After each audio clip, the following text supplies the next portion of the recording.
the environment of our own bodies. Are we living healthy, or when we show up, do we bring a cloud of smoke with us? So, environmental health, bee population, pollinators. No bees, no food. Bees bring about the food that we eat, and that's what animals eat. You like to eat meat? Animals, cows, pigs, ducks, chicken, they all eat corn and different types of vegetables, and they require bees, pollinators, to make that happen.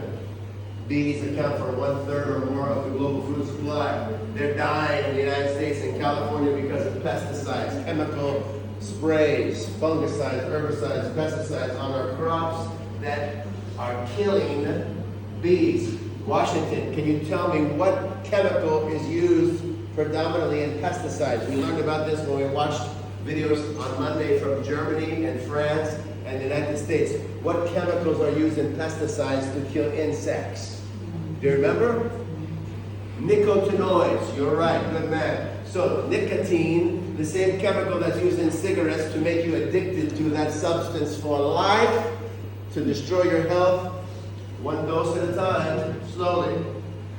And is also found in pesticides, ironically, nicotinoids. Then we have the next question, holistically. How are you going to work with nature? A few weeks ago I showed you a video about ducks going through, several hundred ducks going through the rice fields naturally and pooping, bringing nitrogen and fertilizer naturally without chemicals into the rice fields and breaking up the weeds and eating the insects. It was a natural way that China has for hundreds of years dealt with the ecosystem, the Shentashito, and agricultural food production in a healthy way versus using chemicals militaristically, as does the United States and Europe, sadly, which contaminates the food supply and causes 1 out of 3 Americans to get cancer in their lifetime.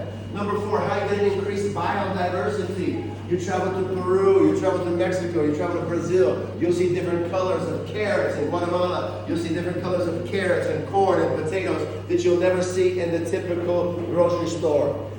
In Mexico they have purple corn. They got different colors of sweet potatoes all around the world. But we wouldn't know it because of monoculture. Industrialized agriculture just produces one type of species of a crop to make money, and they don't really care about taste, food quality, and color, but they should. I know because when I eat food, even in China, sometimes the taste is not as potent, powerful, and flavorful as bananas in the Philippines or other islands where they have volcanic ash and mineral-rich soil. Something to think about. So biodiversity is important for health. The nutritional value of food has decreased exponentially as a result of pesticide use. Number 5, let's think a little besides our AI, or let's ask AI some intelligent questions to extrapolate some vitally important life-saving information, to think beyond our outdated textbook that was written in 2015, to think beyond what we're taught to memorize in most of our classes, and let's learn how to think as future world leaders. Economically, financially, and governmentally, via policy, what incentives can we give to small farmers and even industrial agricultural companies to grow organic food and sustain the future generations without the use of pesticides, fungicides, and herbicides, which contaminate our crops and kill us and wreck our immune system. Also, we have thought about antibiotics that are excessively used in agriculture, and they no longer work in hospitals because we've been consuming food laden with antibiotics. The animals that live in their own poop in industrialized agricultural chicken farms, and they don't ever see the sunlight, and they don't ever walk and graze in the grass as do cows in Australia and New Zealand. These cows live in their own poop, and chickens live in their own poop. They're given antibiotics, and therefore we are eating animal meat with antibiotics from day 1 when we're born, once we get our teeth, maybe at the age of 2 or more.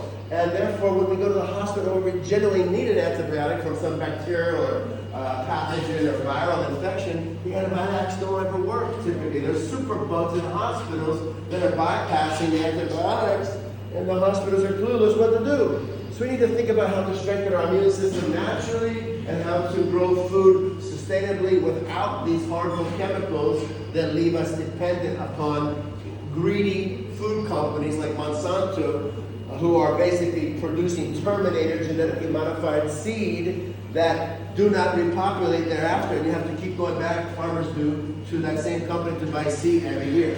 Whereas in past generations, China and India and other great countries like Brazil, they had seed that they grew and they cultivated and they housed and they were able to reproduce after and utilize every year.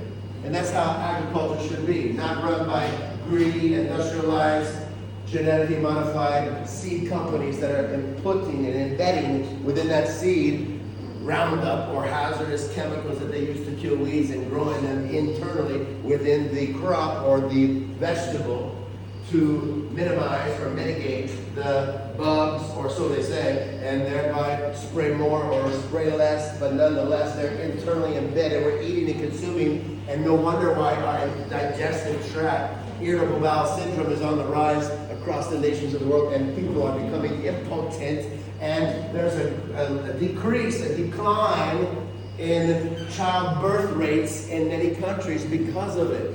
People are eating toxic food, and it needs to stop. I've written 2 books, 700 pages on the topic. As you can see, I'm very passionate about it. So welcome to Environmental Health and the Future of Food. I'm hereby recruiting you, commending you, calling you, challenging you, commissioning you to arise and shine and help me in this battle to save the quality of food in global public health and future generations, so we don't have to be sick. We can be happy, whole, healthy, and strong. Are you ready? Who would like to speak first today?